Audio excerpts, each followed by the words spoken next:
नमस्कार, news India देख रहे हैं आप। मैं हूं आपके साथ पूजा अग्रवाल। बुलेटिन में आप सभी का स्वागत है। शुरुआत बुलेटिन की बड़ी खबर के साथ करेंगे। हैदराबाद से रांची लौट रहे झारखंड के सभी विधायक। कल चंपई सरकार का फ्लोर टेस्ट होना है और हैदराबाद होटल से एयरपोर्ट के लिए सभी विधायक रवाना हो गए हैं।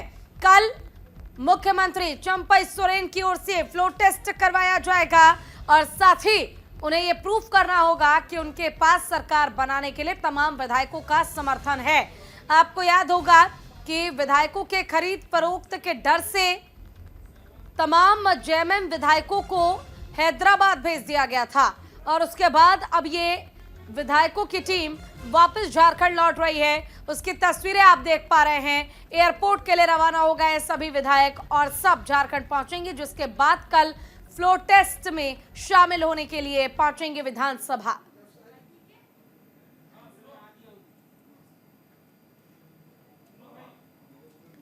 तो तस्वीरें आप देख सकते हैं साफ तौर पर किस तरह से जो विधायक है वो रवाना हो चुके हैं। हैदराबाद से झारखंड मुक्ति मोर्चा के तमाम विधायक रवाना हो चुके हैं। चंपई सोरेन सरकार तैयार होगी और इसको लेकर जो फ्लोर टेस्ट होगा उसमें शामिल होने के लिए तमाम विधायक जो है वो रवाना हो चुके हैं। मुख्यमंत्री हेमंत सोरेन की गिरफ्तारी के बाद चंपई सोरेन झारखंड के मुख्यमंत्री बनाए गए और ऐसे में उन्हें ये प्रूफ करना होगा कि उनके पास विधायकों का समर्थन है और समर्थन के साथ वो सरकार बनाने के लिए तैयार हैं। तो कल चंपई सरकार का फ्लोर टेस्ट होना है। फ्लोर टेस्ट से पहले हैदराबाद से सभी रांची के लिए रवाना हो गए हैं। जेएमएम के तमाम विधायक रवाना हो चुके हैं और विधायकों की ओर से कल न केवल फ्लोर टेस्ट में वो शामिल होंगे बल्कि वहां पर सरकार बनाने का प्रस्ताव भी रखा जाएगा। तो इस वक्त की बड़ी और अहम जानकारी हम आपको दे रहे हैं। हैदराबाद से रवाना हो चुके हैं सभी के सभी और हैदराबाद से रवाना होने के बाद पहुंचेंगे झारखंड। झारखंड पहुंचने के बाद यहां पर कल फ्लोर टेस्ट होगा।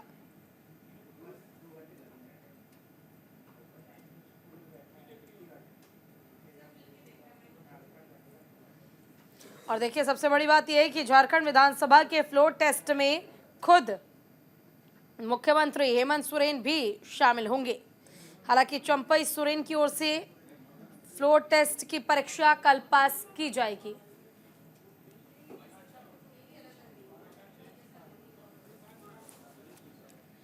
तो झारखंड के पूर्व मुख्यमंत्री हेमंत सोरेन भी शामिल होंगे और साथ ही जो तत्कालीन मुख्यमंत्री हैं चंपई सोरेन वो भी शामिल होंगे इस फ्लोर टेस्ट में, जहां पर तमाम विधायकों के समर्थन के साथ सरकार बनाने का जो दावा है, जो प्रस्ताव है, वो पेश किया जाएगा।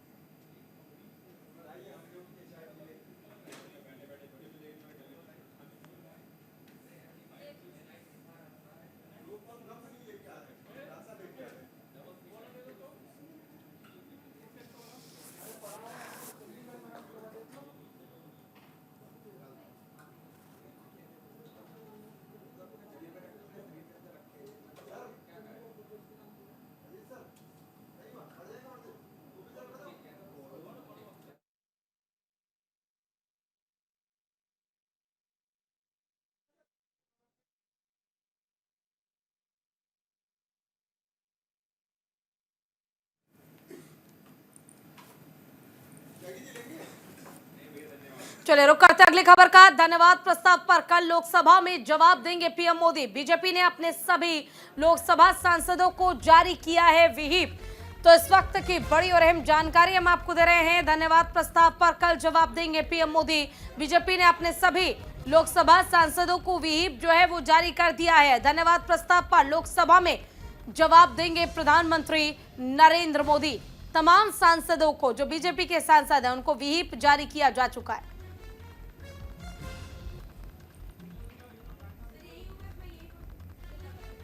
रायपुर से बड़ी खबर आपको बता दें। बीजेपी विधायक दल की बैठक सीएम साय की अध्यक्षता में हो रही है।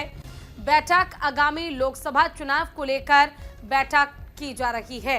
तो इस वक्त की बड़ी और अहम जानकारी हम आपको दे रहे हैं। छत्तीसगढ़ में अगर हम बात करें तो लोकसभा चुनाव को लेकर तैयारियां शुरू कर दी गई हैं और विष्णुदेव साय की अध्यक्षता में किस तरह से आगे तैयारियां होनी है, लोकसभा चुनाव में जो बीजेपी है उसे जीत कैसे मिलेगी, इस पर पूरा फोकस भारतीय जनता पार्टी का टिका हुआ है। आगामी लोकसभा चुनाव को लेकर बैठक लगातार की जा रही है, मंथन का दौर जारी है, मंथन कर रणनीति तैयार की जा रही है कि आखिर मुख्यमंत्री के नेतृत्व में लोकसभा सीटों को किस तरह से साधा जाए। क्योंकि छत्तीसगढ़ की बात अगर हम कर ले तो पहले यहां पर कांग्रेस की सरकार थी और अब बीजेपी की सरकार बनने के बाद यहां पर शायद बीजेपी के लिए चुनौती हो सकती है लोकसभा सीटों को साध पाना। और अगर लोकसभा सीटों को बीजेपी साध लेती है छत्तीसगढ़ में तो जीत का एक और झंडा बीजेपी गाड़ने में सफल होगी।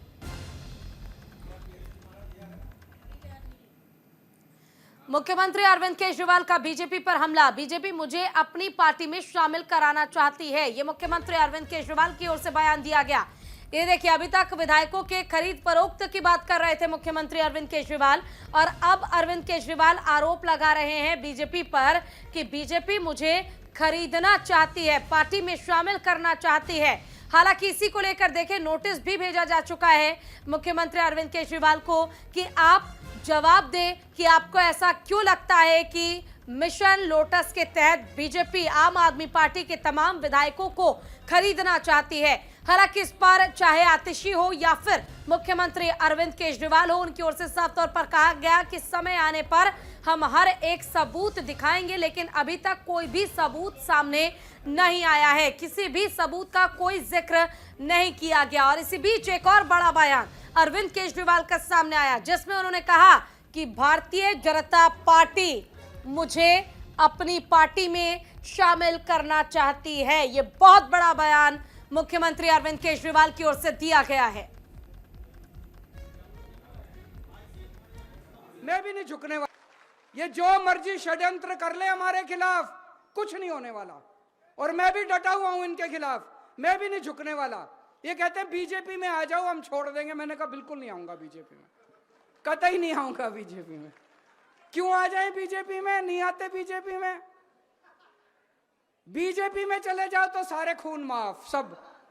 हमने कौन सा गलत काम किया, स्कूल ही तो बनवा रहे हैं, अस्पताल ही तो बनवा रहे हैं, सड़कें ही तो बनवा रहे हैं, पानी का ही तो इंतजाम कर रहे हैं, सीवर ही तो ठीक करा रहे हैं, कौन सा गलत काम किया।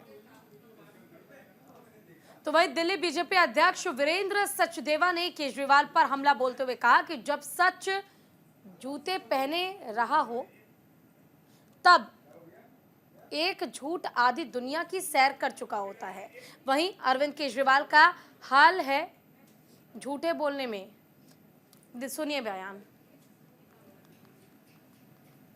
दिल्ली बीजेपी अध्यक्ष वीरेंद्र सचदेवा जी, सर वो कौन है? हम भी यही पूछ रहे हैं कि वो कौन है। हमें बड़ी उम्मीद थी कि शायद वो कुछ नाम बताने वाले हैं, पर हमेशा की तरह झूठ झूठ और झूठ।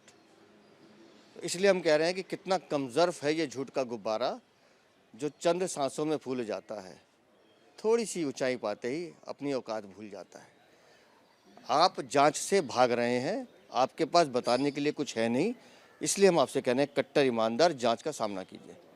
सर पुलिस नोटिस देने गई, कई बार सीएम के यहाँ भी कई घंटे वेट करना पड़ा, आतिशी ने भी जल्दी रिसीव नहीं कर रही थी, तो क्या लगता है जांच से भाग रहे हैं? देखिए, कानून अपनी प्रक्रिया के तहत कार्रवाई कर रहा है, तो मैं तो बार बार कह रहा हूँ कि आप दावा करते हो कि हम कट्टर ईमानदार हैं, तो अगर आप ईमानदार हैं तो कानून को सहयोग कीजिए। कानून से तो चोर भागते हैं, वही आपकी दशा है। सर आखिरी सवाल ये है कि कहीं ना कहीं आपने जो एग्रेसिव मूव लिया है, तो जो एक नाम होता था कि ऑपरेशन लोटस, कोई भी होता अगर सरकार चुनी जाती तुरंत तोड़ने को लेकर आरोप करते थे, अगर आप 7 विधायक तोड़ भी लेते हैं तब भी सरकार बीजेपी की नहीं बन सकती। हम भी तो यही कह रहे हैं कि 7 विधायक, आपके 62 विधायक हैं, 7 विधायक को तोड़ने की बात कर रही है सरकार, तब भी आपकी है और हमें ज़रूरत क्या है। और जहाँ तक बात है ऑपरेशन लोटस की, तो हाँ, ऑपरेशन लोटस दिल्ली में बीजेपी का संकल्प है कि 7 सीटें जीतेंगे। हमारा ऑपरेशन लोटस 7-0 है। हमसे बात करने के लिए बेहद ही शुक्रिया सर। कैमरामैन केडी के साथ मैं आनंद कुमार सिंह, न्यूज़ इंडिया, दिल्ली। यहाँ वक्त ब्रेक का है, जल्द लौटेंगे।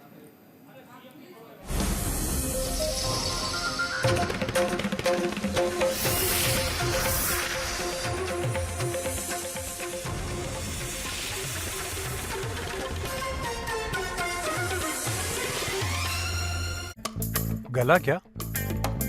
No sir. जला क्या? No sir. दीमक बोरर से कुछ हुआ क्या? No sir. एक्शन टेसा का बॉयलो बोर्ड है फायर रिटार्डेंट, बॉइलिंग वाटर और borer termite proof. Action Tesa का बॉयलो बोर्ड, सबसे बेहतर, सबसे मजबूत। पाव भाजी पाव भाजी को फेवरेट बनाता है MDH पाव भाजी मसाला। टेस्टी पाव भाजी की यही पहचान, MDH पाव भाजी मसाला। इसके बिना पाव भाजी कहाँ बनती है? MDH पाव भाजी मसाला। MDH बनाए पाव भाजी लाजवाब। असली मसाले सच सच MDH। कि इस पवित्र धाम के विकास में हम कोई कोर कसर बाकी नहीं छोड़ेंगे। देश के यशस्वी प्रधानमंत्री माननीय नरेंद्र मोदी जी का संकल्प था कि अयोध्या को वैश्विक नगरी बनाया जाए।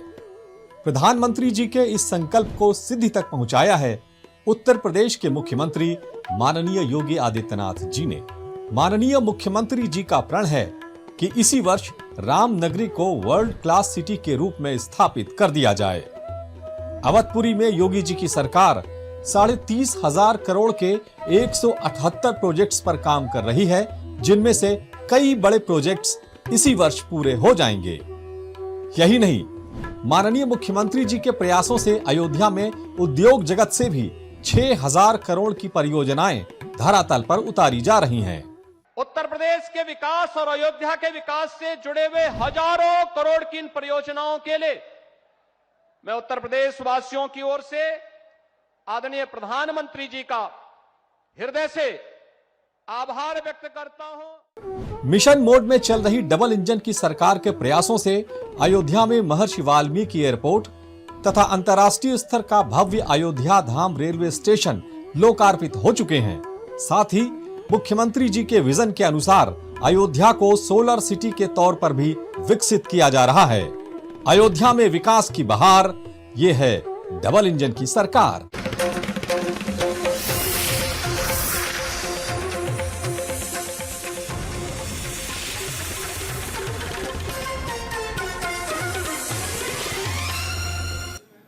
ब्रेक के बाद फिर से स्वागत है आप सभी का। रुख करते हैं खबरों की ओर। श्री कृष्ण जन्मभूमि मामले में ASI का बड़ा खुलासा, मंदिर तोड़कर यहां पर मस्जिद का निर्माण किया गया। ASI ने साफ तौर पर सर्वे के बाद ये बयान दिया। ASI ने मामले पर दाखिल RTI का जवाब दिया है। औरंगजेब ने मथुरा में तोड़ा था श्री कृष्ण मंदिर, जिसके बाद यहां पर मस्जिद का निर्माण किया गया था और मस्जिद यहां पर मंदिर को तोड़कर ही बनाया गया। ये खुद ASI सर्वे के बाद साफ हो पाया है, क्योंकि ASI की ओर से ही रिपोर्ट को देखते हुए ये बयान दिया गया। ASI ने कहा कि औरंगजेब के शासनकाल में यहाँ पर श्री कृष्ण की मूर्ति को तोड़कर, मंदिर को तोड़कर यहाँ पर मस्जिद का निर्माण किया गया था।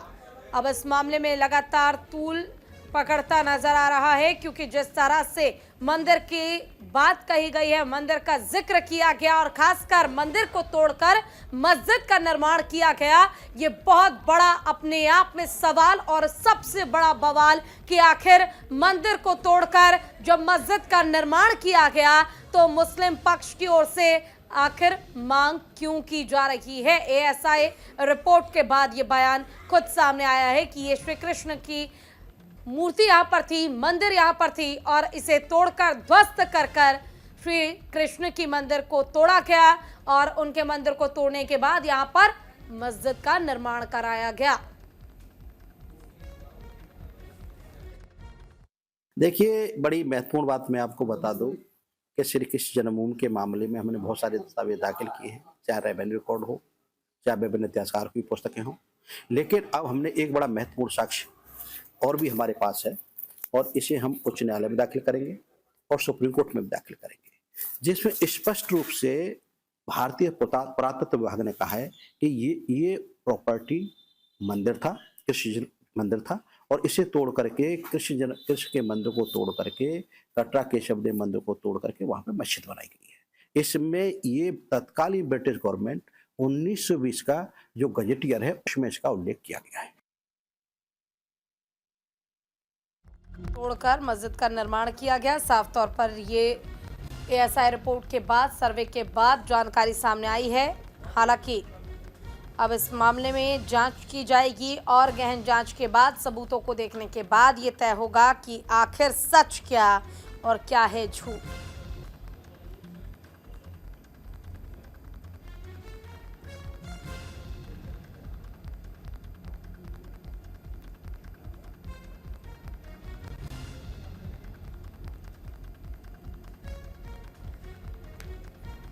तो देखिए, फिलहाल ये जानकारी आने के बाद बवाल मचा हुआ है। आपको बताते हैं कि पूरा मामला क्या है। देखिए, ज्ञानवापी में तो विवाद चल ही रहा है, उसके बाद अब मथुरा कृष्ण जन्मभूमि शाही ईदगाह विवाद को लेकर भी चर्चाएं तेज हो गई हैं। इसी बीच भारतीय पुरातत्व सर्वेक्षण विभाग के एक आरटीआई का जवाब की चर्चा काफी की जा रही है। मिली जानकारी के मुताबिक आरटीआई में एएसआई ने इस बात का खुलासा किया है कि मथुरा में मंदिर को तोड़कर मस्जिद बनाया गया था। एक बार फिर से इस बात को मैं दोहराना चाहूंगी कि मथुरा में श्री कृष्ण के मंदिर को तोड़कर यहां पर मस्जिद का निर्माण किया गया था। एएसआई से इसको लेकर सवाल किया गया था और आरटीआई दाखिल की गई थी, जिसके बाद पुरातत्व विभाग का ये जवाब आया।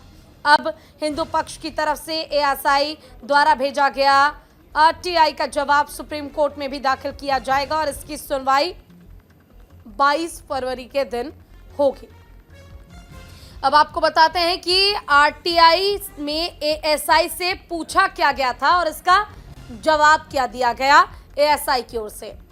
मिली जानकारी के मुताबिक मैनपुरी के रहने वाले अजय सिंह की ओर से एक आरटीआई दाखिल की गई थी। इसमें श्री कृष्ण जन्म स्थान पर मंदिर या मस्जिद की बात पूछी गई थी। दावा है कि आरटीआई के जवाब में एएसआई ने साफ कहा है कि मथुरा में मंदिर को तोड़कर यहां पर मस्जिद का निर्माण किया गया है। वहीं एएसआई ने ब्रिटिश राज के 1920 में प्रकाशित बजट के आधार पर यह दावा किया। इसमें यह भी बताया गया है कि यहां सदियों पहले एक मंदिर था, जिसे तोड़कर यहां मस्जिद का निर्माण कर दिया गया था। इसमें साफ कहा गया कि औरंगजेब ने ही मथुरा के मंदिर को तोड़ा था और मस्जिद का निर्माण कराया था। पहली बात ये स्पष्ट हो गई। अब हिंदू पक्ष का क्या कहना है वो भी हम आपको बता देते हैं। इस पूरे मामले में श्री कृष्ण जन्मभूमि मुक्ति न्यास के अध्यक्ष और वाद के प्रमुख पक्षकार महेंद्र प्रताप सिंह एडवोकेट से बात जब की गई तो उन्होंने क्या कहा, जरा सुनिए। ब्रिटिश राज में संचालित जानकारी विभाग के बिल्डिंग एंड रोड क्षेत्र के द्वारा 1920 में इलाहाबाद से प्रकाशित कराए गए गजट में दर्ज उत्तर प्रदेश के विभिन्न जगहों के 39 स्मारकों की सूची उपलब्ध कराई गई थी। उन्होंने आगे बताया कि इस सूची में 37वें नंबर पर कटरा केशव देव भूमि पर श्री कृष्ण जन्मभूमि का उल्लेख है। इसमें लिखा गया है कि कटरा टीले पर पहले केशव देव मंदिर था, जिसे ध्वस्त कर दिया गया था और उस स्थान का प्रयोग मस्जिद के तौर पर किया जाने लगा। उनका कहना है कि अब एएसआई के इस दस्तावेजों को उच्च कोर्ट में पेश किया जाएगा और सुप्रीम कोर्ट में भी रखा जाएगा। इसके आधार पर ही ये कोर्ट कमिश्नर नियुक्त करके सर्वे की बात कही जाएगी।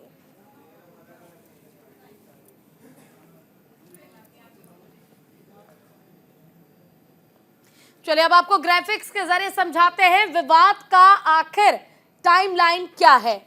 1618 में विवाद की शुरुआत हुई थी। 1618 में इसकी शुरुआत हुई, विवाद शुरू हुआ और 1618 में विवाद शुरू होने के साथ ही ओरछा के राजा वीर सिंह बुंदेला ने एक मंदिर यहां पर बनवाया था, जिसको कहा जा रहा है कि मंदिर को तोड़कर मस्जिद का निर्माण यहां पर किया गया है। तो वहीं 1618 के बाद मंदिर भगवान श्री कृष्ण का था। जब 1618 में मंदिर का निर्माण हुआ तो वो मंदिर श्री कृष्ण का बनाया गया था और उसी मंदिर को तोड़कर वहां पर मस्जिद का निर्माण किया गया, ये दावा लगातार किया जा रहा है। वहीं 1670 में औरंगजेब ने मंदिर को तोड़वा दिया। 1619 में मंदिर बनाया गया। उसके बाद मंदिर को 1670 में तोड़ दिया गया, मंदिर को ध्वस्त कर दिया गया। तोड़ने के बाद यहाँ पर मस्जिद का निर्माण करवाया गया है। उसकी जगह पर शाही ईदगाह मस्जिद बनकर तैयार हुआ है। और इसी के साथ बुलेटिन में बस इतना ही। नमस्कार।